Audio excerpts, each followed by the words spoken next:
चलिए प्यारे विद्यार्थियों, सर्किल पॉइंट यूट्यूब चैनल पर आप सबका स्वागत है।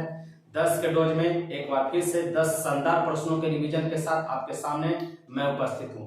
तो बच्चों ध्यान दीजिएगा, 10 प्रश्नों का जो ये लगातार हम लोगों का सीरीज विगत कई दिनों से चल रहा है, ये अनोखा रिकॉर्ड बनाने वाला है और लगातार इसी तरीके से जो आप लोग का सहयोग मिल रहा है और आप रिवीजन कर रहे हैं, इससे कई विद्यार्थियों का देखेंगे भविष्य में जब एग्जाम होगा तो आपका देखेंगे रिजल्ट में इसका काफी एक अहम रोल अदा करने वाला है। आपका 10 का डोज 10 प्रश्नों के लिए आप शानदार तैयारी के लिए फिर से एक बार देखते हैं। आज का पहला सवाल, गवर्नर जनरल ने कब, ध्यान दीजिएगा, गवर्नर जनरल ने कब पाकिस्तान के लिए पृथक संविधान सभा की स्थापना की घोषणा की थी?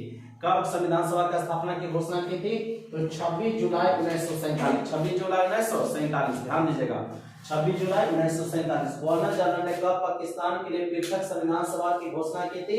तो 26 जुलाई 1947। 26 जुलाई 1947 किस अनुच्छेद के द्वारा लोकसभा स्वयं अपने सदस्यों में से, ध्यान दीजिएगा, लोकसभा सदस्य अपने सदस्यों में से एक अध्यक्ष और एक उपाध्यक्ष चुनती है, एक अध्यक्ष और एक उपाध्यक्ष चुनती है? अनुच्छेद 93। अनुच्छेद 93 फिर से, गवर्नर जनरल ने कब पाकिस्तान के लिए पृथक मतलब अलग संविधान सभा की स्थापना का घोषणा किए थे? तो 26 जुलाई 1947। इस अनुच्छेद के द्वारा लोकसभा स्वयं अपने सदस्यों में से एक अध्यक्ष और एक उपाध्यक्ष का चुनाव करती है? तो अनुच्छेद 93। अनुच्छेद कितना? 93। भूतपूर्व सांसदों के लिए पेंशन व्यवस्था कब से लागू किया गया? 1976 से। भूतपूर्व सांसदों के लिए पेंशन व्यवस्था कब से लागू किया गया? 1976 से। पारिस्थितिकी निकाय में ऊर्जा का प्राथमिक स्रोत पूछेगा तो सौर ऊर्जा। पारिस्थितिकी निकाय में ऊर्जा का प्राथमिक स्रोत क्या है? तो सौर ऊर्जा है। विश्व जैव विविधता दिवस कब मनाइएगा? तो 22 मई को। विश्व जैव विविधता दिवस कब मनाया जाएगा?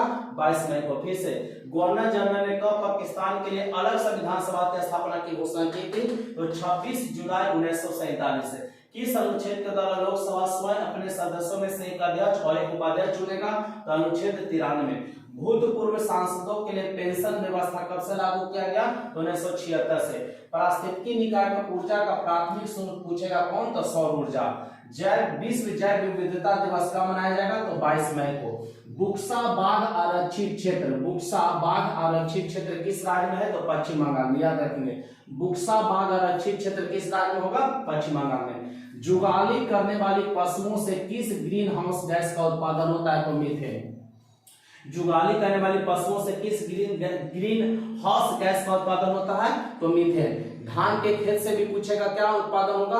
तो मीथेन। या पूछेगा कि कोयले के खान में विस्फोट करने के लिए किसका प्रयोग करेंगे? तो मीथेन गैस का। फिर से ध्यान दीजिएगा, जुगाली करने वाले जो पशु होते हैं कौन ग्रीन हाउस गैस का उत्पादन करेंगे? तो मीथेन का। धान के खेत से भी पूछेगा तो आप मीथेन याद रखेंगे।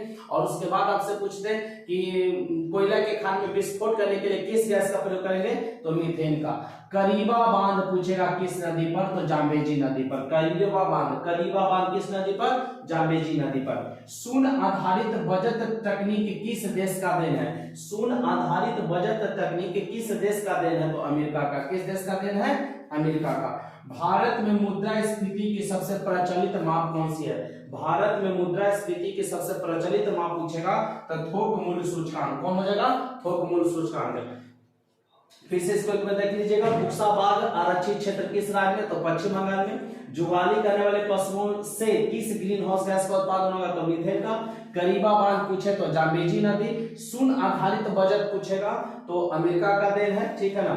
उसके बाद पूछेगा कि भारत में मुद्रास्फीति की सबसे प्रचलित माप, मतलब मुद्रास्फीति मापने का तरीका, तो क्या बोलेंगे?